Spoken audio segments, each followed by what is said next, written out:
In 1971, a graphic design student sat down and sketched a logo. It took her 17.5 hours. She was paid $35. That logo is now worth billions of dollars. It sits on shoes that sell for $200, on jerseys worn by the most famous athletes on the planet, on a company that made nearly $49 billion in revenue in a single year. The student's name was Carolyn Davidson.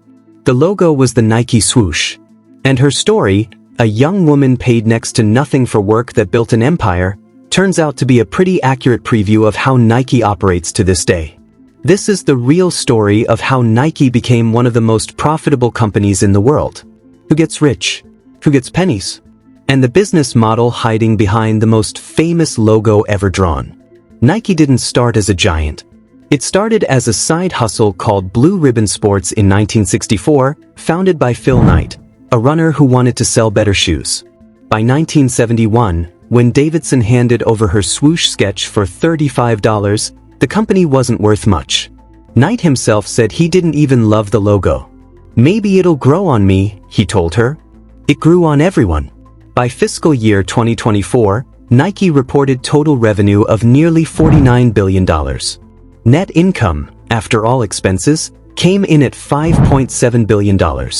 The brand itself has been valued at over $26 billion. The swoosh that Davidson drew in an afternoon for $35 is now one of the most recognized symbols on the planet, with over 97% consumer recognition globally.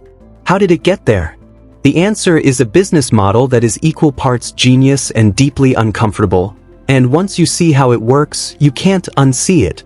Here is the core truth about Nike that most people don't realize. Nike does not make shoes. Nike designs shoes. Nike markets shoes. Nike signs athletes to endorse shoes. But the actual physical manufacturing, the cutting, stitching, assembling, is done entirely by contract factories, mostly in Vietnam, Indonesia, and China. Nike owns none of these factories. It simply places orders, sets the specifications, and collects the profits.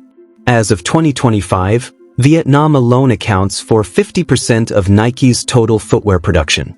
There are 162 Nike contracted factories in Vietnam employing over 493,000 workers. Indonesia handles another 27% of production. China covers 18%.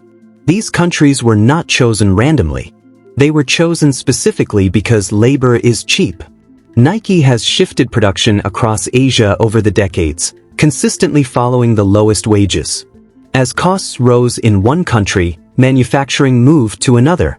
So here is the question that the company's $49 billion revenue forces us to ask. How much of that money actually reaches the people building the products? Nike's own annual reports state that factory workers in its supply chain are paid at or above the local minimum wage.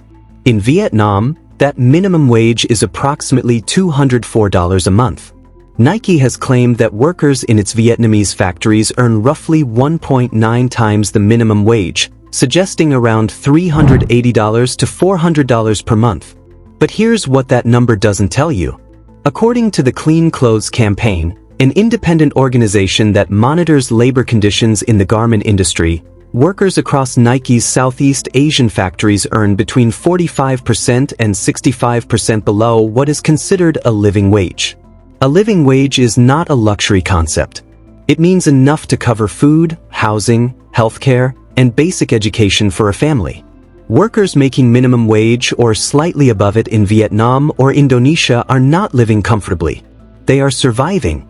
The same organization calculated that the share of Nike's production costs that actually reaches a worker's pocket has been declining for decades. In 1995, workers received roughly 4% of the production cost of a Nike shoe. By 2017, that number had dropped to 2.5%. Production became cheaper. Profits went up. The workers' share went down. And Nike has been explicit about the logic behind this. The company is not in the business of manufacturing. It is in the business of branding, marketing, and distribution.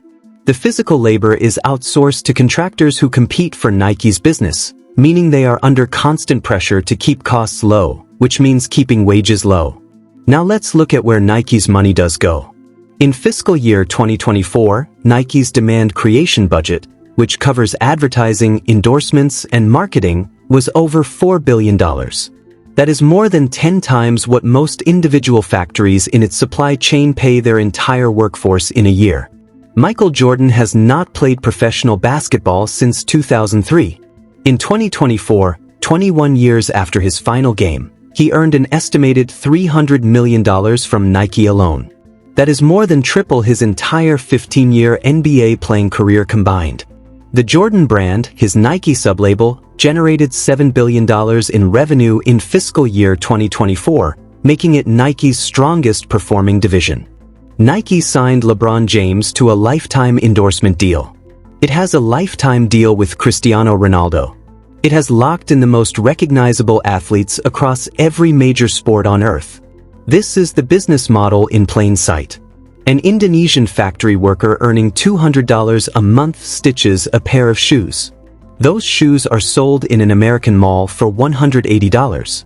The margin between those two numbers is filled by the swoosh, a brand so powerful, so carefully constructed over 50 years of athlete endorsements and marketing, that people will line up overnight to buy the latest release. The product is almost secondary. What Nike sells is status.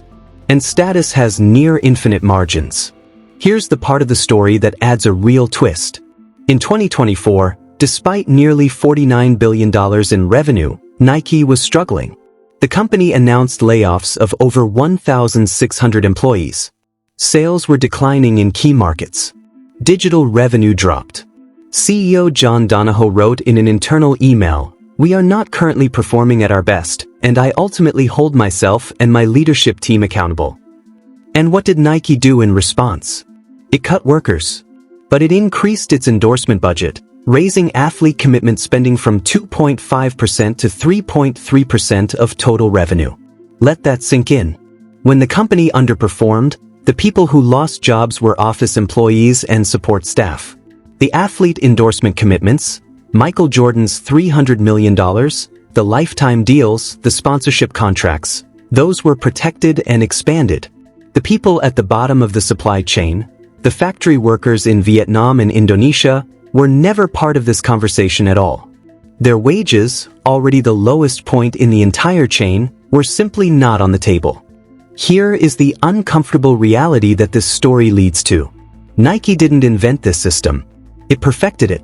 The model of outsourcing labor to the cheapest available workforce while capturing value through branding and marketing is the foundation of the global fashion and sportswear industry. Adidas does it. H&M does it.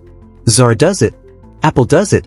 Nike just does it at a scale and with a brand power that makes it the clearest example of how the modern economy actually works.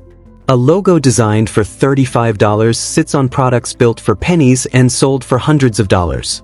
The distance between those numbers is filled by something invisible: brand perception, cultural association, the idea that wearing this logo makes you part of something. And it works. It has always worked. Billions of people buy into it every year, including the workers in those factories who, in many cases, cannot afford the products they spend their days making. Carolyn Davidson, the woman who drew the swoosh in 1971, was eventually given stock by Nike. That stock, after decades of splits, ended up being worth around $3 million. She has said she lives comfortably and has no regrets. The 493,000 workers in Nike's Vietnamese factories have no stock, no royalties, no part of the brand they help build every single day. That gap, between the woman who drew a symbol and the people who bring it to life, is the real story of how Nike makes billions while factories pay pennies. The brand is genius. The strategy is undeniable. But somewhere between the factory floor and the shoe store, a question keeps coming back. Who actually built this empire? Stay curious. We'll see you in the next one. If this changed how you see the sneakers in your closet, hit that like button. It helps more people find stories like this one.